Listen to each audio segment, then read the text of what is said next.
Sheesh, I'm glad I brought my shades. I knew you was gonna be coming fly. You on your outside thing these days. Oh man, just switching it up, man. I feel it. It's casual no more. I feel okay. So yeah, we this is the back to the basics era. I hear it. So, I hear it. And I've been dressing a little different. That's what's up. The jacket is retired now. I like it. I ain't gonna lie, I did like the business casual swag. Yeah, man, it was and a good everything. era. Yeah, it was a good era, but the shit that we're doing right now is more serious. So like, I don't want to do too much. I have to look the part. What's that? I hear you. Anywho, sorry for the wait, my brother. Nah, you good. Ain't Got It Yet podcast, episode 31. I got the best rapper in San Diego, Daygo Fatts, on the show. I appreciate you pulling up on me, bro. Of course, man. Appreciate you for having me. Absolutely. I think you are the first two-time guest on the Ain't Got It Yet podcast. Yeah? If I'm not mistaken. Yeah. That's what's up. I think you're the first two-time guest. Repeat offender. Absolutely. And speaking of that, bro, I appreciate the support. You came in when I was doing the freestyle show. You pulled up, did that. Second time on the podcast. I appreciate you rocking with me, bro, for real. Oh, yeah, of course. Absolutely. Baby. I'm here for it. Just let me know. I'll pull up. Absolutely. I don't do that for everybody, so, yeah. Good to know. Rocks with you. Good to know. Well, I haven't spoken to you more. No, I came and filmed your podcast that we weren't able to put out. Mm-hmm. And I want to say, a good, 5 months ago, maybe 4 or 5 months ago. No, it was a minute ago, though. Probably Yeah, for sure. What you been up to since then, man? Building. I got real quiet on social media for a while. Just had to go put together some of the pieces and get things ready for what's about to happen. So yeah, I just been building, creating, and now you see some of the stuff starting to roll out now, basically. Absolutely. Yeah. So you say you just pretty much been just plotting and putting together the plays that we about to start seeing pretty soon, huh? Yes, sir, man. Talk to me about some of them plays, man. So season 3 of First and 15 just dropped yesterday. Yep. Super dope. I already checked it out, and if y'all haven't, make sure y'all go check that out on my guys' Instagram and YouTube. Make sure y'all go check that out. Definitely. But other than I don't want to say other than that. Along with that, what else you got going on? Well, that's a series, so that's just one of 6 that's coming out. So we dropping that every 2 weeks. Along with that, man, I can just give you the whole game, I guess, on everything. I am putting out a full-length album. That's going to come top of the year next year. That's also coming with a short film. So, oh yeah, you're doing something a little different, man. Like the short film is written by me. It's going to be a Dream Machine production. I'll get a co-director. You want either of these? Credit on it. Yeah, let me get some Grammy. Yeah, I get the co-director credit, I get the writing credit, I'm gonna score it. The album is the soundtrack for it, so it's just something different. We acting in it like it's a real short film. Is it already shot? Nah, it ain't shot yet. I want to be down, bro. I was just telling my last guest, man, I'm trying to get in my acting bag, bro. So check this, right? The 1st and 15th, what you seen, right? At the end, cheers. But at the end, you noticed I was homeless, right? So short film's gonna follow basically the downward spiral of this homeless man. And it's just something that I wanted to put out there. This is a more serious project. That's why you see me dressing a little different. I'm not business casual because, this is a drama. So this one has to, it's a little more serious. I don't want to be funny about this, So, yeah, that's what we're working on right now, man. That should be out, like I said, same time, top of the year next year. Okay, you said along with the album? Do you already have a name for the album? Nappy-headed Negus. Nappy-headed Negus. That's Negus? Negus. Love it. Where does that come from? Just, came from a line in one of the songs that I put in there where I was like, who the guests coming from? These nappy-headed Negus. Just thinking that, we grew up in the inner city of San Diego. Some little, what they would call us nappy-head little kids or whatever. But in actuality, a lot of us come from royalty. So, they took it and flipped it on us, started calling us niggas, but it was really Negus. So, who the guess? Coming from these nappy-head niggas. Absolutely. And see, as a black man that uses the word nigga, okay, before I go where I was about to go, what's your opinion on, our elders feeling the way about us using the word? What's your thoughts on that? I have an interesting view. For one, bro, a lot of this stuff, I'm just gonna keep it G. I love my elders. I really do. But I'm not one of those people that's like, oh, we got to follow everything that they said. It's Okay. perfect. Like, it's just not me, bro. Like, I openly say the people that said, respect your elders probably came from disrespect for old people. So, like, I teach my kids all the time. And somebody that tell you, hey, respect your elders, he's probably a disrespectful young person. He's still disrespectful now. Fuck that old nigga. I don't care. Okay. I like That's it. not for all of it. But, I have a love-hate relationship with it because it is such a taboo thing for everyone else. Not so much nowadays. You hear little white kids in fights yell nigga all the time. But it's just something that I don't think, as I get older, it needs to be used as much. I don't know. I don't use it nearly as much. You're saying the N-word doesn't need to be used as much? Yeah. Oh, wow, okay. Yeah. I don't think it. I think it's something that if we could let it die out, then that would be cool. I also don't really care because I still use it.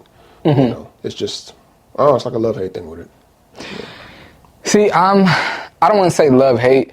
I try my best not to use it in mixed company. Let me start with that. I try my best not to use the word in mixed company. But at the same time, I don't want the only time I hear that word is when it's used in a hurtful manner. Right. That's one thing. And then number two, a lot of people think it's BS, but I do rock with that whole, like, it was created for one purpose, and we've repurposed it and made it our own. Right. People feel like, oh, that's some BS, like, oh, the ancestors are upset and old white people laughing at y'all. I'm like, I don't really care. That shit. Look, you know what I'm saying? The swastika, and that came from like a symbol of peace in Ethiopia. Like, they repurposed it and used it for whatever they repurposed it for. But like, bro. Things get repurposed all the time. I mean, like, I can rock with that for sure. And when I was first, I want to say maybe a few years ago, maybe 5 years ago, when I was first learning about the word Negus, Negus. And I was learning about it. I was reading an article about it, and they were saying that the N-word that we use today comes from that. And I'm like, I mean, you could say that, but I believe that it does come from the Niggr. Yeah, I think that comes from yeah, Negus, and then we took it and turned it into niggas. Agreed, but what I'm saying is it wasn't black people hearing the word Negus and then we started saying niggas. No, they were calling us with the hard ER, and we flipped it. Yeah, for sure. I believe that too. Yeah, for sure. We didn't just start saying niggas. Like, nah, that came from them. Nappy-headed niggas. I like that. I like that, bro. Is you got any? How far along with you with finishing the album? How close to being done are you with the album? Just shit, pretty much done. Oh yeah.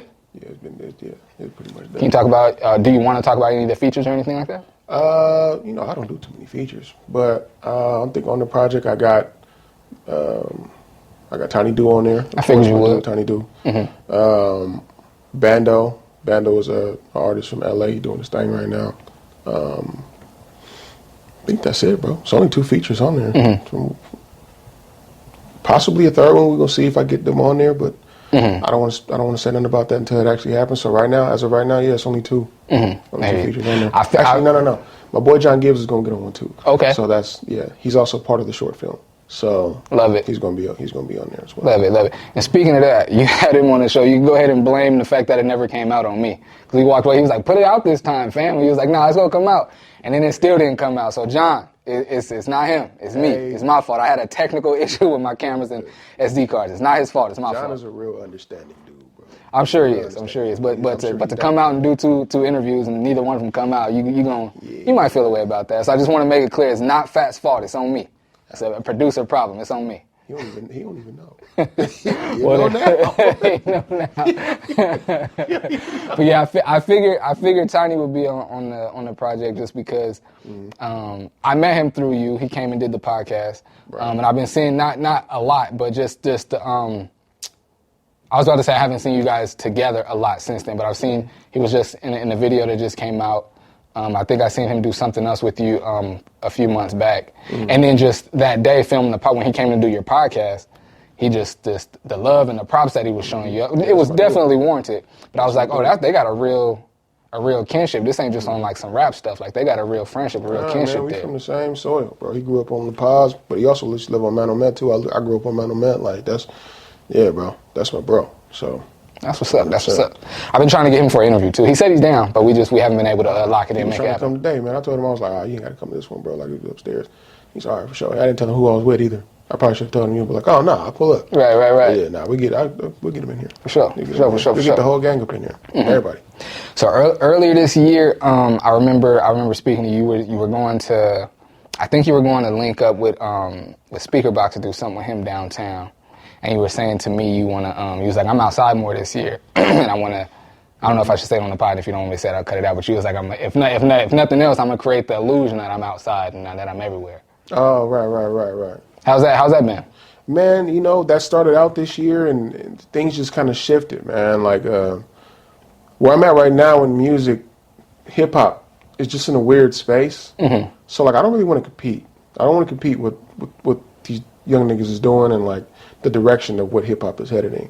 That's why I'm doing this whole film thing, because this is a different lane for me. I'm in a completely different space. Mm-hmm. So I'm not outside like that, bro. Like, I wasn't an outside nigga anyways, keep it G. Like, I like to be in the house with the kids and the wife. So I was just going to be out because, that's what you do, hip-hop artists or whatever. But I'm not chasing that lane right now. What I'm doing is just going to work for me in this way. So, yeah, I ain't outside like that. Right? Mm-hmm. You ain't going to catch me. Well, you may catch me at somebody's performance if they invited me there, if I need to be there type stuff. But, yeah, I ain't out there like that, especially now. Beginning of the year, I was outside. Mm-hmm. But, nah, I ain't outside. Mm-hmm. I definitely noticed you falling back. That's one thing I feel like most people appreciate about most people. But speaking for me, one thing I really, really appreciate you is you're always in your pocket, always in your lane. You seem, I don't want to seem from getting to know you, I know it's a true thing, but like you're very sure of yourself, very confident in yourself, and you don't have to, like you just said, I'm not trying to chase what other people are doing. I appreciate that about, I've noticed that, and again, most people appreciate authenticity, but I've noticed that about myself that like in any genre, like in, whether it's like my favorite basketball player is Damian Lillard, and he's someone that's very sure of himself, doesn't try to do what everybody else is doing. Before he passed away, Nipsey was my favorite guy, and he was clearly on his own mission and doing his own thing. I've noticed that about myself. Like I tend to gravitate to the creatives and to the artists and to the people that are authentically themselves and want to march to their own beat. And not just like there's some people that like you can tell they're like purposely like trying to be different. Mm-hmm. You know what I mean? And that's not the vibe that I get from you. Like it's you're definitely different. You're not like any other artist, not like any other person that I've ever met in San Diego. Well, I mean, but it's not a forced thing. It's just it's naturally who you are. Nobody should be like anybody else that you've been. I mean, at the core of it, bro, nobody can tell your story better than you can tell your story. So you being authentic is going to be interesting to anybody else because they're not you. Mm-hmm. Regardless of how similar you may seem to somebody else. It's not just a bunch of yous walking around out there. Even if you know somebody that's close to you, it's not a bunch of you out there walking. Mm-hmm. As long as you being yourself, somebody gonna listen because it's different. That's just how it is. So yeah, I try to be as true to myself as I possibly can be because who else gonna tell my story, right? Facts. I'm the same way, bro. When I first started, in photography.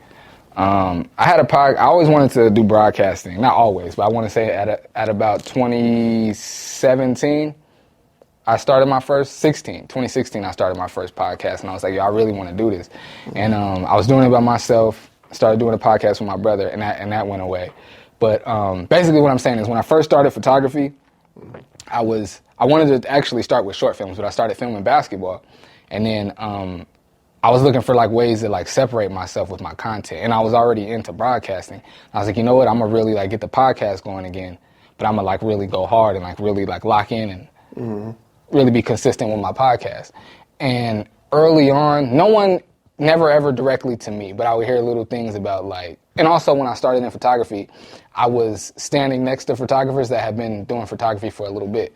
And so when you got better cameras than me, you've been doing it longer than me, and here I come, my content isn't going to be up to par with yours. And then so when I started my podcast, I would hear little whispers of like, oh yeah, he got to start a podcast. He got to do this and that because his content ain't up here with us, and I was hearing little things about like why I wanted to start a podcast and why I was doing a podcast, and it was like I don't even see how the two correlate. But I want to do a podcast, and I'm staying true to myself, and this is something that I enjoy doing. And now you fast forward these years later, and I get paid to do this now, and I'm just about to the point where I get paid to do it every time I do it, and pretty good money to do it. And so it's like, I was never in it for the money. But then when you look back and when you started, and like, if I would have listened to those people, like, oh man, I'm getting people criticizing me for doing a podcast. Let me follow what they doing and try to copy them. And I did do that for a little bit. I always stayed true to myself. I stayed true to myself, but I was copying others for a minute. And when I stopped, I unfollowed all the people that I was trying to create like. I unfollowed all of them except for one that was an actual friend of mine. And just locked in on the stuff that I wanted to do, and I really started to take off at that point. Not take off, but I really started to get better when I did that. I mean, that's just how it is. When I can't remember what interview it was, somebody was saying that in art, because, you know, this is still an art form. Absolutely. It takes 7 to 10 years for you to really find who you are as an artist. You know what I'm saying? Once you do that, you just start to elevate from there. So, I mean, shit, you're doing your thing now, bro. I see you. Appreciate it, man. Yeah, Appreciate it, man. At what point did you kind of find yourself as an artist? Man, I've been doing this for a minute. Professionally, I've been doing it for like 7 years, but I've been writing and recording for a long time. So I can't really pinpoint when I like found my stride. I can say that when I really started coming into my own as an artist, I don't remember what year, but I remember I had just broken up with an ex of mine. She had moved out from the house. So I was like, all I did was work, come home, make music. Work, come home, get high, make music. This is back when I was still smoking. So like, from that time, I think it was a period of like, I don't know, 9 months. I grew in music so much because I was just sitting in this room, just making new stuff every day and just, you know, trying different things, and I just getting better and better at it. And that's when I really found my stride. So that was probably like, shit, we've been broke up. I've been married for 2 years now. We've been broken up. No, it was about 7 years ago. Oh, okay. Yeah, because my daughter is 6. Yeah, it was about 7 years ago. And so that was right around the time when you started making music professionally? Yeah. Oh, okay. Around the time that started really working out for me.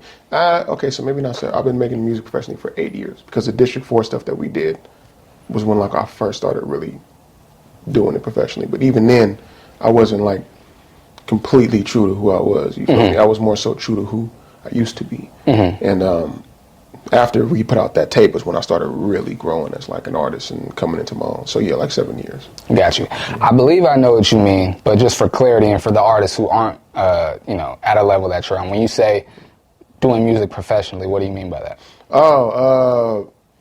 Paying attention to the music business. Because, you know, making music, you can make music all day. You want to make music for yourself or for your homies, you can do that all day. But if you're trying to profit off of it and create something sustainable for you to do out, you know, you don't want to work nothing else, you just want to make money off of this, then you have to pay attention to the business side of it. So I would say around that time was when I started like, all right, let me figure out how I can profit off of this instead of just making songs and getting better. So yeah, that was... So up until that point, you never even tried to make money off your art? You were just kind of making it and putting it out? Nah, I mean, I tried, but it wasn't like... In what ways did you try? Like, you know, just listening to other people like, yeah, man, you do some shows and you'll make money, or just, you know, put this out and people will find it and make money. Like, you know, just, I wasn't that serious about trying to create something sustainable. Gotcha. You know? I was under the impression, like most other artists, that if you make good music, people will find it. Nigga, that's bullshit. It's like 60,000 songs uploaded to Spotify daily. So a lot of good music out there. It's hard to find. So yeah, that was a switch. Just going from making it for me mainly to trying to really make something out of it. Gotcha. Was that did you find any like frustration in trying to figure out the music business, or was it just like okay? Fuck yeah, it's still frustrating. You gotta understand, there's no solid ground in this. You feel me? Like it's all, you're making money off of ideas. So like it's not really it's not a stable thing. It's not like you go to work, you know, you clock in for this amount of hours at this rate for however long, however many hours a week, and then you know you're gonna get paid like that. Like, nah, this is all up in the air. So you have to kind of find a way to market yourself, because you're the product now. The music is just a promotional tool, basically. You have to find a way to market yourself to where people will want to pay to see you. Basically, that's the gist of it. So yeah, it's frustrating as shit, man. Like, Yeah, and it's always changing. Like the music industry now is not the same as it was, 2 years ago, 3 years ago, pre-COVID. Like completely different. So yeah, still frustrating to this day. I hear you, man. I never, when I was making music, I never tried to profit off it. I was just trying to get as many people to hear it as possible. And that was like, I was a little kid. I was never like, I wasn't a grown man and like really taking it serious and like making a business of it the way you are. But I am doing that with podcasting and with broadcasting. And I can, there's definitely, especially because this is a new space. People have been talking into microphones for a long time, but as far as like, Yeah, it was like talk radio. right. But as far as like a podcast making money and like getting paid to be a podcaster is a very, very new thing. Like even newer than being an influencer. Like being an influencer on social media is new, but being a paid professional podcaster is even newer than that. And so, And it's a big lane. yeah, absolutely it is. Absolutely it is. And then figuring out, like you said, how to make money, just everything with it. And again, like you said, it's not just, you know, come set up your podcast and then put it out and people go find it. Like, nah, you got to market, you got to promote, you got to put money behind things, you got to, yeah, it's a lot of L's you're going to take. I mean, like, you just got to get used to taking the L and be like, all right, well, let me figure out what did work in that, figure out what went wrong, and then try not to do that again, basically. So. You know, bro, I've found that I guess it makes perfect sense. It's not like some profound thing. I found that I have the best like conversation. I like get the like. I love sharing energy with other creators. And if you don't create, like a bunch of like my friends, a bunch of cousins that aren't necessarily creative people that I enjoy hanging out with. But I found that I have the best conversations and I feel the most energized and I get the most out of my interactions when I'm interacting with the other creative people.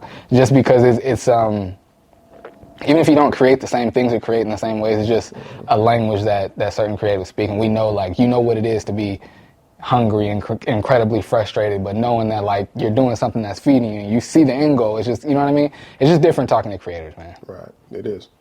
I definitely prefer it. Yeah? Yeah, for sure. I a lot of the time when I'm not talking to creators, I feel like I talk too much anyway. But when I'm not talking to creatives, I feel like I'm talking too much, like I'm rambling on and I'm not fully being understood. It's an interesting thing. See, I'm not a real talkative person.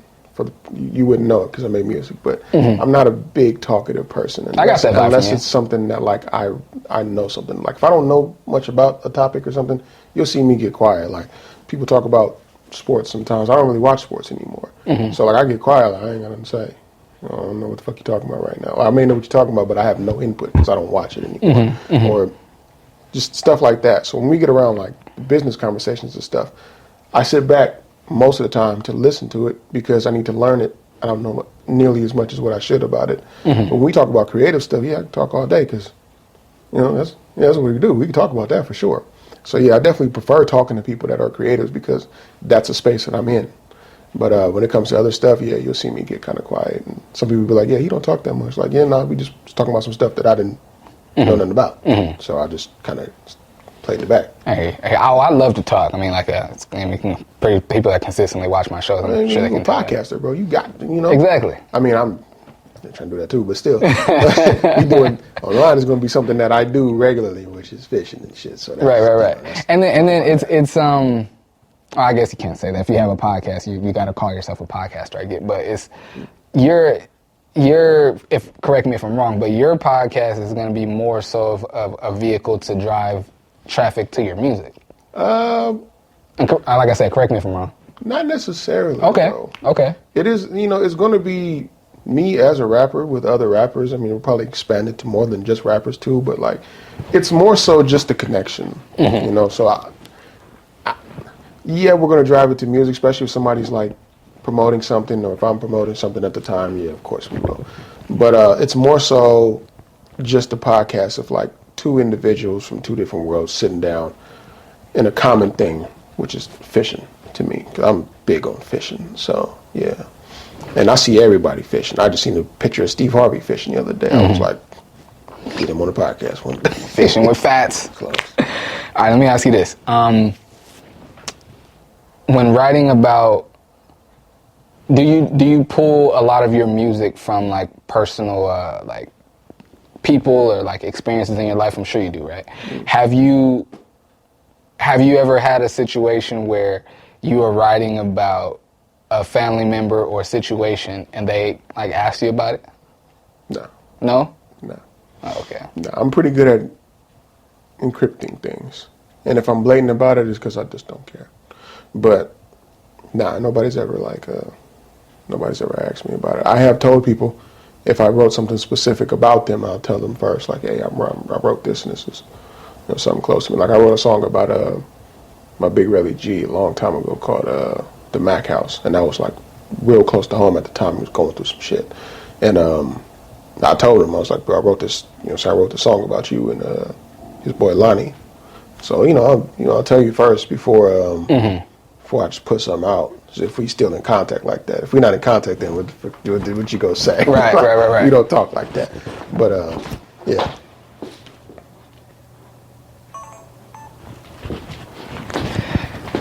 Well, I only ask because, as a, I don't want to keep talking about me. This is your show, but I'm trying to just, relate to some of the things you got going on.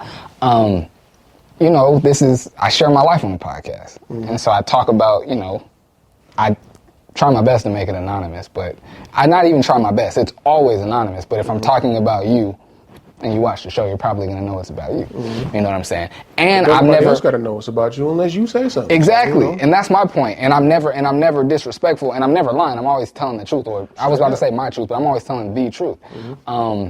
And no one's one time I had some of my cousins like, yo, who was you talking about when you said that? And I was like, well, I wouldn't talk about none of y'all, so don't worry about it. But so I talk about my life and things that have happened to me on the show and things that I might be feeling or whatever. And it's always anonymous. I heard that someone in my family believes that I use the podcast to have difficult conversations that I don't want to have in person. So? So if I did that, but no, I think that's whack. I would never do that. I just share my life on my show. And look, I don't care. I don't care, bro. If that was the way if somebody was trying to vent, then let them vent. If it's a conversation that needed to be had and it hadn't happened already, why are you tripping about the way that they vented? I mean, they ain't putting you out, especially if you're not putting nobody out on blast. No, never. You shut up. Y'all heard him? Man, shut up, man. On everything, man. Let me do it the way I do it. Like, I talk about a lot of personal stuff. When you listen to my music, I talk about all kind of stuff. This next album is, like, real personal. It's not necessarily my life, though. You know what I'm saying? It's a collection of me growing up and just seeing things where I grew up at. But there is a lot of me in it. So I talk about all kind of stuff. If somebody was to say something like, hey, man, was that about me? I'd probably just be like, yeah. Don't take it to the internet if you don't want it to be out there like that. But if you do, I'm not tripping because at the end of the day, I'm the artist. So anything, it's all gonna fall back on me. Nobody gonna give a damn about you. Yeah, I feel it. So, I feel it. Yeah. I in my brain, that's what I want to do. It's like, bro, shut up. Who cares? Yeah. But then I always go past that and be like, well, why do you think that? And I'll be wanting to not necessarily fix the problem, but make sure people aren't thinking the wrong things. But like you said, who cares, bro? Think what you want. If it's something to where you could take it as it being something being wrong, then we probably should have had that conversation a long time ago. Or you just keeping that in your heart that you so you. If I ain't tripped out about it and I'm talking about it, why are you tripping about it right now? This is something that you had on your heart this whole time. So again, shut up. Yeah. I don't care. Yeah, if it's something heavy, I mean, for example, in the early going through a divorce right now, and I didn't know that. Yeah, going through a divorce right now. Sorry to hear that. Appreciate you, fam. And when Sarah was here, actually, we spoke about it on the show, but I cut a lot of it out, and I left one little thing in to where it was like, ain't nobody really they won't catch that. But so now, I'm at a place where I'm ready to talk about it. I'm comfortable talking about it, and I spoke about it, did the show, and I was putting the clips out. And I hit my ex and was like, I just want to let you know, like, talked about this on the show. You're gonna see these clips on Instagram. Like, I'm just giving you the heads up. And that was more so, first and foremost, out of respect for her, but then also, bro, I cannot do that. My dad does that, and all my life, I cannot do that. That feels great. Man, it sounds like it does. It sounds like it does. I'm probably have terrible arthritis when I get old, but hey. I don't know how true that is, bro. I don't know either. I don't think that's true. I don't think that's true. We're going to find out. We're going to see. It's a bunch of them myths that, anyway. Yeah. Anyway. Did you see the, what was I about to say? What's your thoughts on asking for forgiveness or permission? Are you are you a permission guy or are you a forgiveness guy?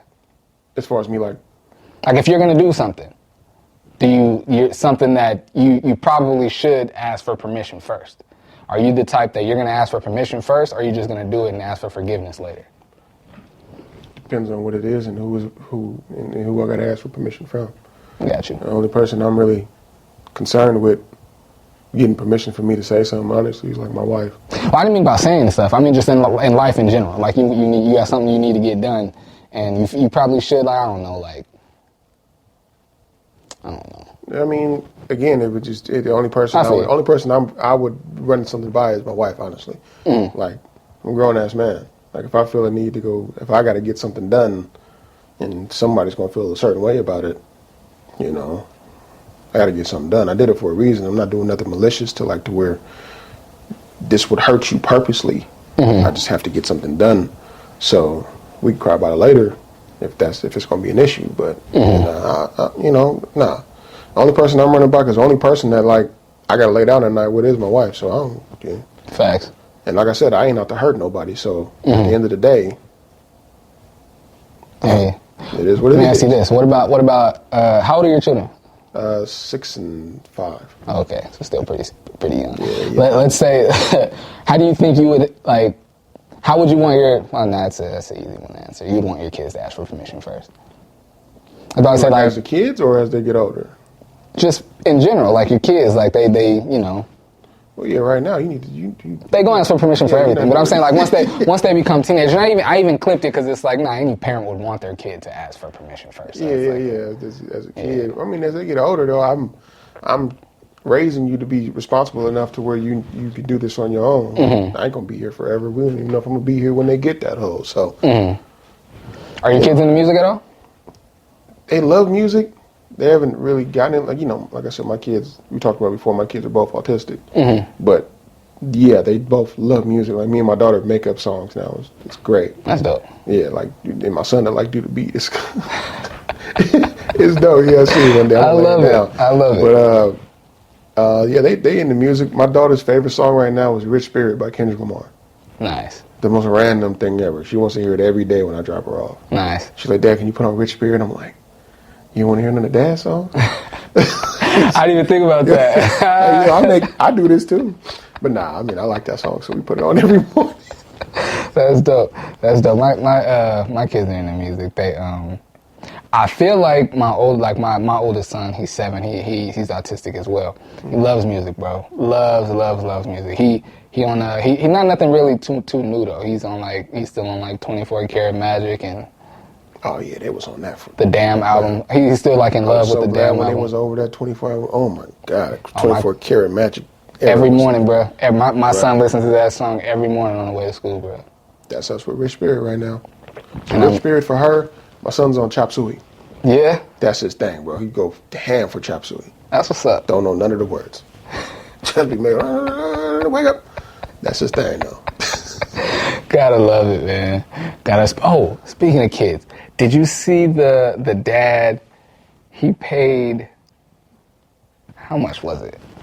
His dad paid some crazy amount of money, $21,000, for his son to play on some soccer team.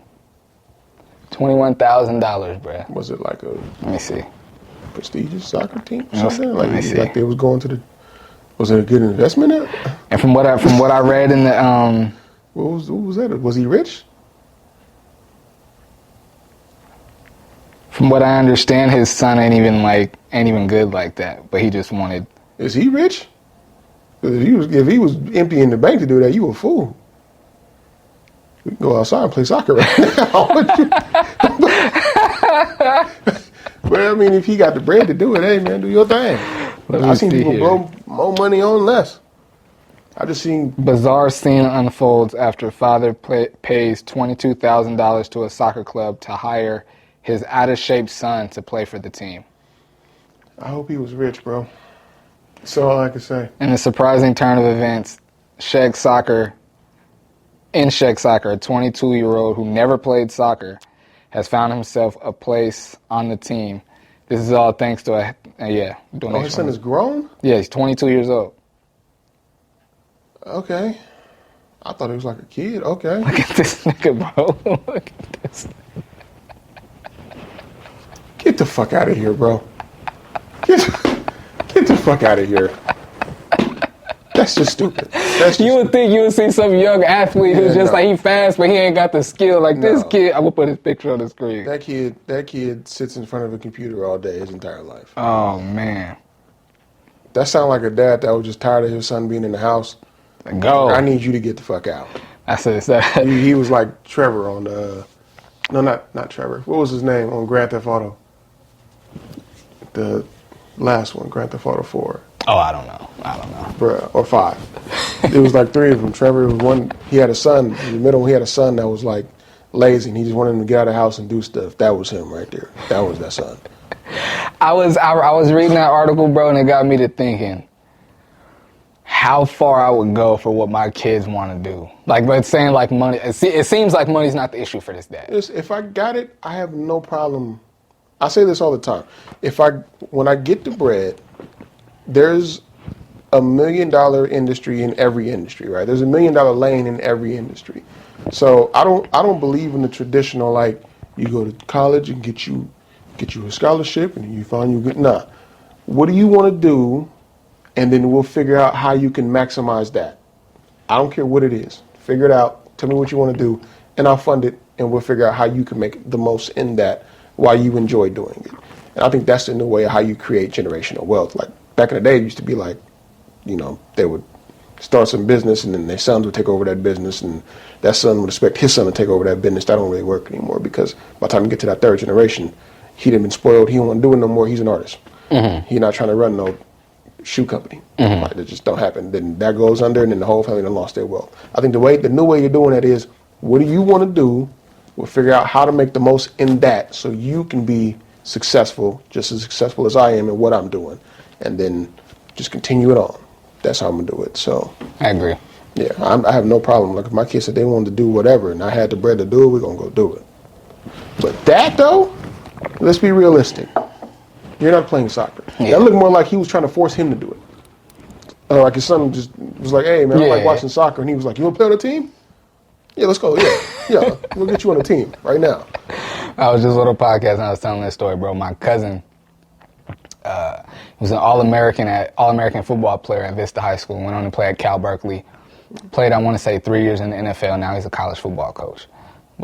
And so when you're young, he was an All-American. So when you're that good, no matter what sport you play, you're going to be one of the best. He was a standout, right? So he's playing baseball and basketball, and one of his friends was playing basketball with him. Mm-hmm. And it's the off season for football. He's about to sign up for football. He's about to go back into football, and his friend was going to play with him. His friend wasn't good at basketball, like not very athletic at all, just wasn't a good athlete. Mm-hmm. He told his dad, he said, "Hey, Dad, I want to play football with Stephen." His dad looked him dead in the eye and told him, "Check this out. I'm not about to let you waste your time or my money trying to play football. You're not playing." And just didn't sign him up, didn't buy no cleats, just didn't let his kid play football, bro. Gee, that's cold. That's cold. That's cold. Hey, look, you can't just shit on your kids like that, bro. Think about if somebody would have did that to Michael Jordan. He always said he was not good. Man, that's real. Freshman team. That's real. Somebody was like, "Yeah, nah, it's not gonna happen. You're not doing that." Goodness gracious. Yeah, nah, you can't just. Yeah, nah. I don't know. Then looking at that picture, I kind of feel like, what if it was a situation like that? Because I could look at that dude and be like, "Nah, that's not you." I seen the thing online. We ain't gotta, this ain't gotta be a parent podcast. I seen this thing online. It said, if your kid is, what did it say? If your kid has a D, if your kid's pulling D's in school, but is killing it on the piano, don't hire a tutor, hire a piano instructor, and lock in on that. And I was sharing it around to some of the other parents. I need to put it in, we got a cousin chat, me and my parents, a bunch of us are cousins or parents in there. But I was sending it to like different parents that I know and like asking their opinion on that. And it was pretty split. A lot of people was like, oh, no, but you need your kids to excel in school. And I'm like, do you need them to excel in school or do you need them to finish? Bro, let's be real. How well does Floyd Mayweather read, bro? Right. Doesn't read very well at all. But he's 50 and he was 50 and 0. He's a billionaire. More, yeah, exactly. So I'm not. What are we talking? That's one of the arguments I used to have when I was younger about people that had like kids that were like going to the league fresh out, and like their parents would be like, "Nah, go to school and get." Like, what are we going to? What are you talking about? They're about to offer him a $30 million contract. You're telling him to go to school so he has something to fall back on? He's about to get $30 million. What are you talking about?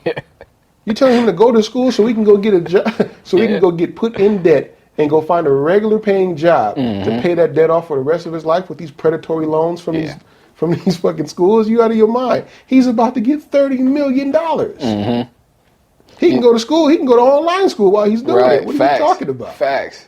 Man, like, nah, you out of your mind. Let somebody say they about to offer my son, yeah, man, we're going to give you $30 million to go play tennis.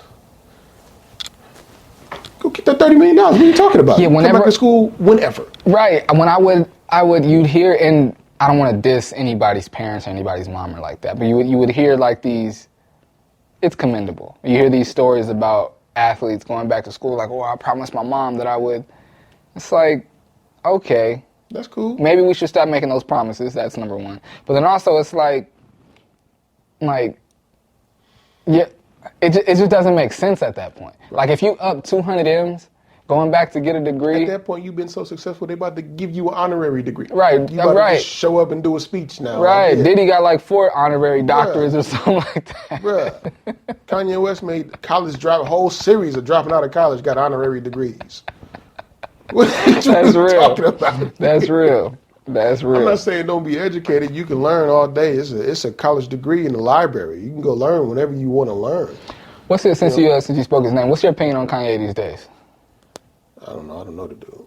I mean, of course you don't know him, but like, okay, what are your thoughts on like what he's presenting? The only way I have to view him is the way that it's been presented by the media. That's why I say I don't really know, because I don't know the dude. I ain't been around him to like really see what's going on. You feel me? I only know what's in the media, what's pushed to me through social media. So I really don't have an opinion on it, because who really knows? They can make anything seem kind of way. I don't know. From what I see on social media, he looked like he's going crazy. But I don't know. I haven't been around him. I haven't talked to him. So I seen a thing the other day. He was talking about, okay, before we do that. No, I guess it all ties in. He was saying the thing how he was on the phone with somebody saying that Cardi B is a plant because she don't write because she don't write. They were saying that was during one of his manic episodes or something like that. So he was like, okay, you know, okay. Like again, that's what they say. I don't know. Right. I haven't been around him to, you know. It's hard for me to form an opinion on these things. You can't call her that just because she don't write her raps, bro. But what's your opinion on people that don't write their own music? Oh, I don't care. All your old greatest hits, wasn't none of them writing that. Michael Jackson didn't write Thriller. We're talking about rappers, though. I don't care. Okay. This ain't, okay, in the infancy stage of rap, it was important for you to write your raps because it was an expression of self. It's the biggest genre in the world now. So everybody ain't doing it. They getting the bag. So I'm not tripping, bro. I'm not tripping. If you don't write your raps, you don't write your raps. I write all mine, just be clear. But like, yeah, if you don't write your raps, I don't care. I'm not tripping. As long as you ain't, I do feel a certain way when people rap stuff that they don't live. Like you ain't really doing that. You ain't really out there doing whatever you saying. You just rapping it because it's something that somebody wrote to you and you spitting it and you're trying to portray this image. Yeah, that's weird. I mean, that's not you living your truth. But I don't really care about, you know, if you don't write it, as long as you actually believe it. I remember when I was, not that, you know, what I'm about to say, this artist, he did write his music, but just the music, Soulja Boy, the music that he was making at the time, or that he's always made, was always like, especially when you consider yourself like this pure hip-hop guy, and it's like, and me, my cousin LP, a few of us, me and my cousin, we're rapping and writing music and stuff like that. And he was saying, I was saying, bro, I'll never make no hop about the bed. Turn that song is whack, bro. Like, that's not real hip hop. That's not right. And my cousin was like, bro, you know that song just went #1. He's probably gonna make like $5 million off that song. I'm like, bro, but like, what's like, so what, bro? What about the art and da-da? I was like, whatever happened to be, I never forget, bro. I'm 19, 20 at the time. I'm like, bro, whatever happened to being a pure artist? Whatever happened to being pure? He was like, well, that would be overshadowed by Logic, bro. He was like, you can be a pure artist and make those songs you want to make, or you can make Hop About the Bed and become a millionaire, bro. He was like, and most people are going to go get that bread. I was like, you know what, bro? Music and music business. I was like, you know what, bro? You're absolutely right. Yeah. Me over here trying to be all high and mighty. You're absolutely right. It's that disconnect between music and music business, bro. That's why I said it's such a difficult thing to like really, hone in on, bro. Because you're trying to make money off of something that doesn't care about making money. Or from the core of it, art. It's just about the art, the creation. To capitalize on that is like yin and yang, bro. It's the complete opposite. So. Yeah, you got those that just don't give a damn. They're going to make those hop about the beds and go get bread. You got something that's like, nah, that ain't real hip-hop. We doing this here. Neither one is wrong. Right. So, yeah. I wish more people had that stance, not just with music, but just with most things. Like, you look at whether it's like making real hip-hop or like making kiddie rap, for lack of a better term, or of like in business, if someone, owns 100% of their thing, or if they like go, with a partner, they have someone fund what they're doing. You see like people on either side like barking at the other side about what's the right thing to do. And I think if most people would just be like, look, bro, this was right for me. What you're doing is right for you, and we don't really need to fight about it. I'm not right, and I'm not wrong, and neither are you. This is just I am right because it's right for me, but I'm not wrong, and neither are you. You know what I mean? Perspective is reality, bro. I mean, it can't be... It's all about the experience here anyway. So, yeah, you have to be open to both, or you have to at least be able to step back and be like, okay, I can see both sides. I mean, once you stop seeing that, once you get so obtuse that you get stuck in that one side, then you start to die out. Like, no matter which side you're in, that's going eventually you're going to find an end in that way. But as long as you find a way to stay balanced between both, you can continue to grow. And, it'll work out eventually, I guess. That was my deep quote for the moment. I appreciate it. I like it. Have you ever, since making music professionally, have you had any phases where making music or creating your art wasn't fun for you and you had to like take a break? Yeah. Shit, that was this year. Oh yeah? Talk to me about it. Yeah. Well, maybe not this year. I don't know. Towards the end of last summer. Not the one I just passed, but the year before that. Towards the end of last summer, I got so caught up in trying to make songs specific for things, because it's good business practice to make songs that are specific for things. Like I like that Like Swish song that was specific to like basketball things, or just shooting your shot, things like that. It was a specific song, or. What's the other one I did that was like right after that? Flight of the Bumblebee. That was more of a kind of turn-up song. Like I made it specific for a certain thing, And that also, to me, kind of stifles my creativity, because that was me leaning more into the business side of it. And it's frustrating because, like I said, I'm a true artist. So me doing that kind of made me, I don't know, it wasn't as fun to me. So I kind of had to take a step back. Then I dropped those 2 singles at the end of the year. Those were songs that I made prior that I just been sitting on, and they were just songs that I liked or whatever.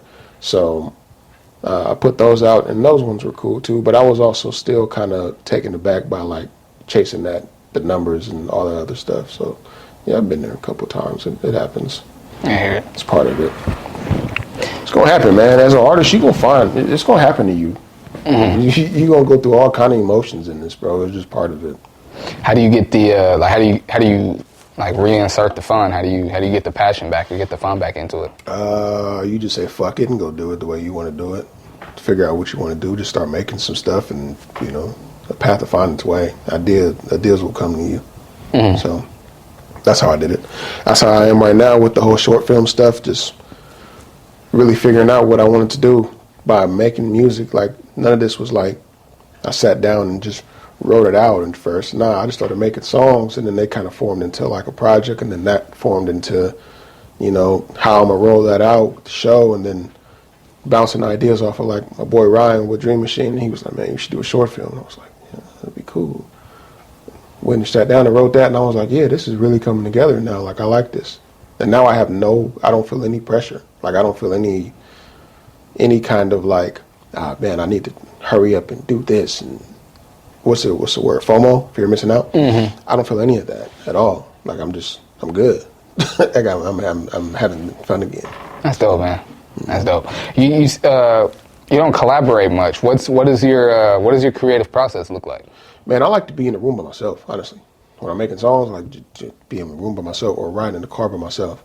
So it's hard for me to collaborate because I like to be alone. Like, I'm the most creative when I'm alone. So, yeah. A lot of the times it's me just playing music in the car, playing beats, driving, and then I'll get ideas and I'll write them there, and then I'll go record those sometimes in the studio by myself. That's usually how I do it. I'll send them out, the finished projects, or just halfway finished projects to like a couple people that I trust, just to get their ideas and see how they feel about it or whatever. Mm-hmm. But yeah, man, I'm a solo creator. I like to be dolo. It's like enjoying your solidarity. Did that come on like becoming an artist, or have you always been that way? I think I've always been that way, bro. I like to chill. That's why I say fishing is one of my favorite pastimes. I don't have to worry about nothing else. I'm just there, me and the line. You know, that's my thing. It's my goal in life is to get to a point to where I don't have to worry about nothing else. I could just go sit out and fish, and then just go home. I feel it. That sounds great to me. I feel it, bro. I had to learn to enjoy spending time alone, and now I love spending time alone. I grew up.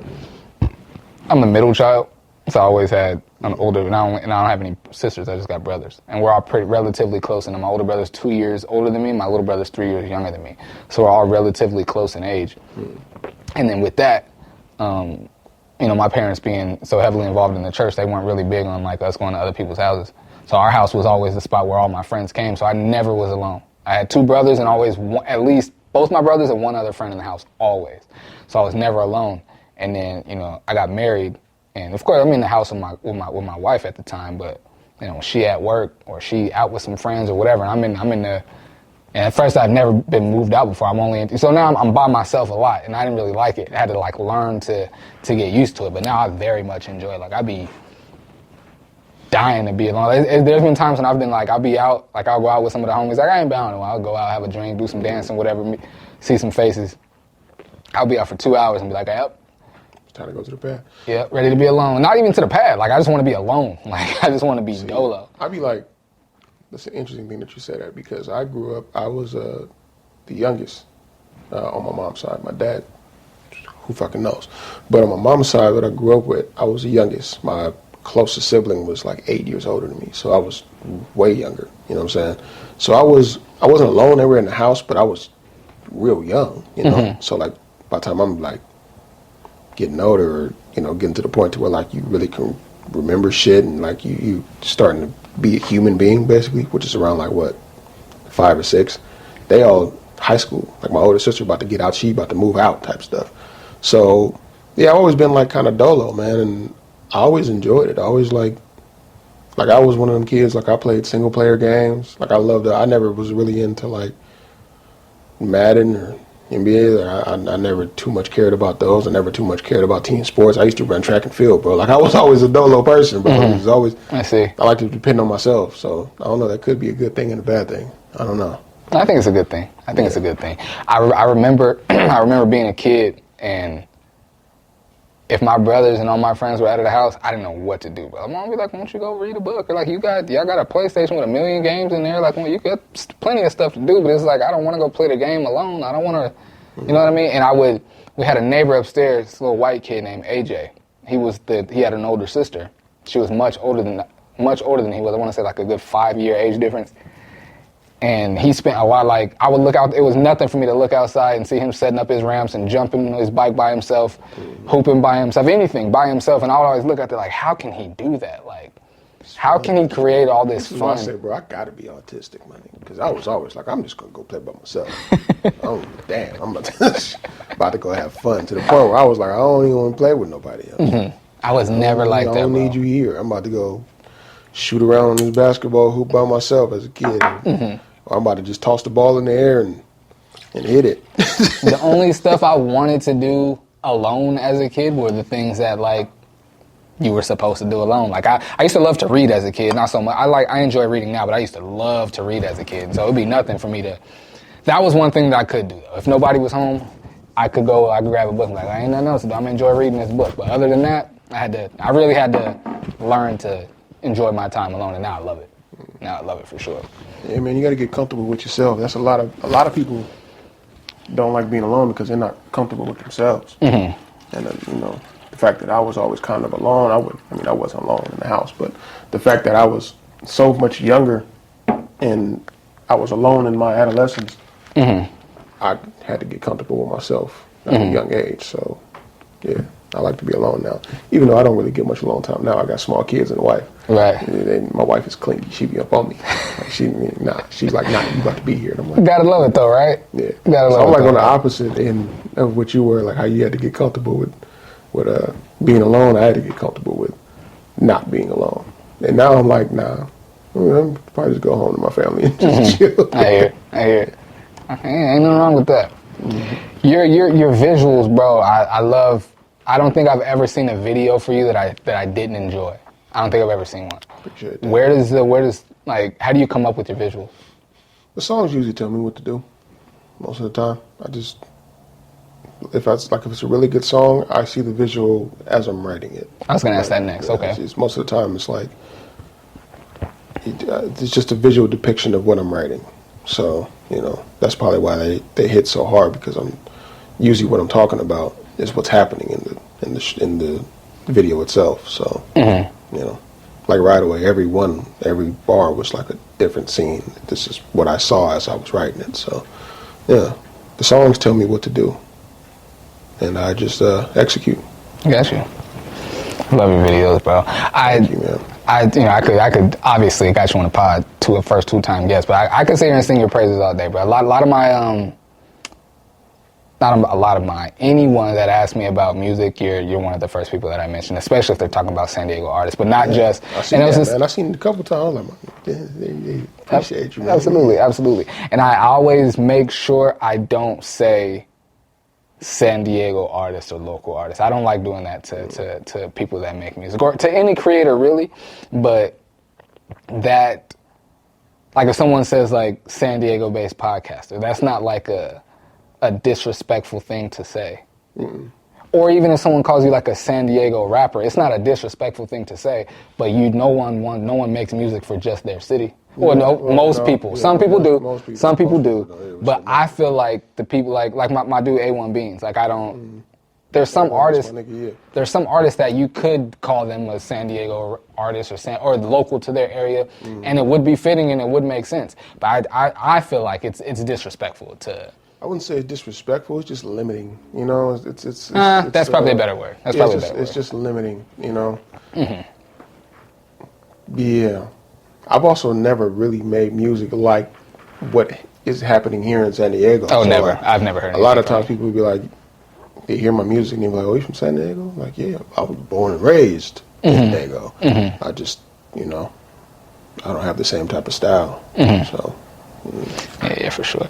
There's not really like a podcasting style there probably is, but no, man, you can shape the way because it's not for the city. I mean, the closest thing you see happening right now is what they're doing over there with Hendo. He not even from here though. Right. So, yeah, you guys are in a position right now to where like you can shape that. Absolutely. You can be that thing because you see podcasts from like you think of like No Jumper. That's an LA thing.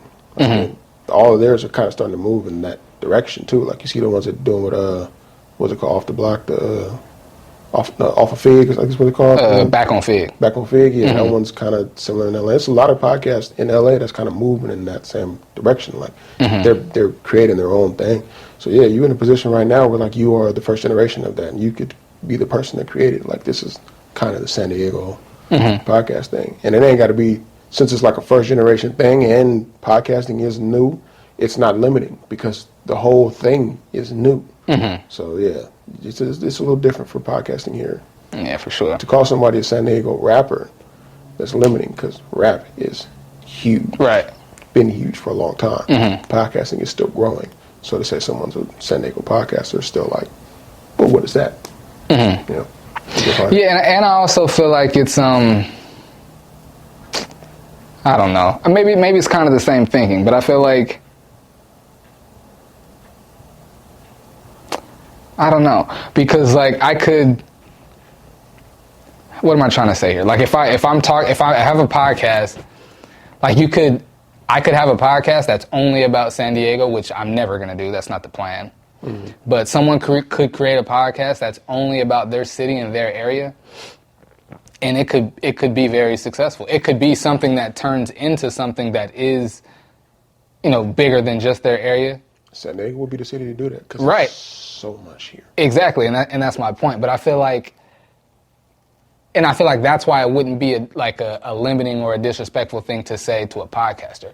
But I feel like it's extremely limiting and disrespectful to say to an artist because, like, I don't know. I said it already. Maybe I'm just talking in circles here. But most artists aren't trying to like if I'm making a podcast about San Diego, I'm gonna be talking about all the dope stuff we have here. Trying to get people like, we got the Padres are dope and we got SeaWorld, and I'm trying to get people to come here. I'm just bigging up where I'm from. But when you do that in your music, I feel like there's a ceiling to that. Yeah, for sure. You know what I mean? Especially in hip hop, because hip hop is supposed to be mainly is a black culture thing, and there's not a lot of that here. So it's very limited to be called a San Diego hip hop artist. Yeah, I don't take it as a sign of disrespect. If somebody do say it, I just be like, cool. Yeah, I'm from Daygo. I mean, it's in my name. So yeah, that makes sense. That makes sense. What's the what would be like your end goal? Like, is when you feel like you've done everything you want to do with music, what would your career look like at that point? When I get to there's no end goal. That's why I said when you feel like you've done what you want to do with music, what will those things have been? I don't know, man. There's so much things that I want to accomplish. I think now that I'm moving this direction with the film, the whole EGOT thing, I want that. I never wanted it before, never cared about it. But I do want that title because there's only 8 or something like that. For those that don't know, that's Emmy, Grammy, Oscar, Tony. Yeah. And I feel like the way that I'm doing this with the film and the music, and since I'm creating the music, I'm creating the film, stuff that could be put into play, it'd be, I could potentially make one project and get all of that with just one thing if done right. We'll see. But yeah, that's something I want to do. Would I say that's an end game? Nah. End game to me is just, again, being sustained enough to where I can just go in the back and go fishing and come back, just make music if I want to. I ain't got to worry about it. I'm straight, family straight, everybody straight. That's my end goal, right? So everybody's good, and I ain't got to worry about nothing. I ain't got to worry about nobody coming to ask me for nothing. I can just go fish, and y'all can leave me the fuck alone. Right. That's my end game. But as far as with music, I'll probably never stop making music. Even when I get to the point of say a Snoop Dogg, where he's been doing this for so long and he doesn't have to do it anymore. He does it purely because he loves it. I'll still do it. I'll still be that type of person. Yeah, just making music like that. Oh yeah, we can't. Who knows? Maybe I'll be out here walking around playing the flute like Andre or something. Who knows, bro? We don't know what the fuck these dudes going through. Well, yeah, we can't have the Daygo Fatts music go away, bro. We can't do that. Nah, even if you turned into one of them dudes that just drop when you want to, I give y'all these couple verses a year. We can't have the Daygo Fatts music go away. Man, I only put out 2 songs this year. Oh, I know. I've only put out 2, and they weren't, wasn't nothing crazy. They were just good songs. I didn't really push them like that. Still here. Was there any reason for that? Just shifting direction. That was it. Shifting direction. I had a whole bunch of other songs that I'm just sitting on now. Maybe I repurposed for other stuff, but yeah, it was a complete change in direction. That's why there was only 2 songs. There were supposed to be other things that were supposed to drop right after that. I just kind of took a step back and refocused to figure out what I wanted to do. So, yeah. I hear it. Before we get out of here, bro, I gotta put you on the spot. My 2 favorite artists, you and my guy A1 Beans. I bet I've asked y'all a couple of times. I need a theme song for the pod, bro. Oh yeah, man, it's about time. Even if I pay, I need a theme song for the pod, bro. You know what? Beans been hitting me too, bro. He was talking. Well, we wasn't talking about that, but he's talking about some shows. I don't know, man. We could tap in with him. We tap in. We make something. I'm making stuff right now, so yeah, we can do that. For sure. Yeah. I'm be. Both of y'all know I've created with both of y'all. Both of y'all know I could be a very persistent and annoying person. So just brace yourself for that. Brace yourself for that. Like I said, that ain't nothing. I don't know how often he's down here. He's always trying to get me to come to. What's he at? He's in IE. He's in IE. Yeah. He's always trying to get me to come up there, and I was like, bro, I'm not up there very often. I ain't gonna lie, but I don't know. Still, shit, if you down here, tell him to tap in, bro. We can go make that whenever. Sure. Good to know. I need that. Matter of fact, we can get some producers. My boy, my DJ, shout out to DJ Root, just sent me a bunch of tips. They're not beats for me, but he makes beats and stuff. Slapping ass tape. So yeah, we got some stuff, man. We can go make it. That's what's up. Well, I need that. I'll play you some afterwards. Bet. Got Daygo Fatts, tell them, like, as if they didn't already, but give them your Instagram, your YouTubes, everywhere they can follow you. Oh yeah, man. You guys can find me everywhere that there is somewhere to find someone at Daygo Fatts, DaygoFatts. Just search me up, follow me, say hi too. I'm a real person. There you go. 1st and 15th, season 3, just dropped episode 1. Is it? Episode 1. Yes, sir. Yeah, go check that out, man. Slowly Surely by Jill Scott, a classic. This one's gonna be all industry beats this time too. I'm not putting them on streaming. This is all social media stuff. So yeah, get ready for that next one on the 15th. That's what's up. Looking forward to it, man. My guy Daygo Fatts. I appreciate you, fam. I do. Appreciate you guys. Absolutely, man. Yes, sir. Appreciate y'all rocking.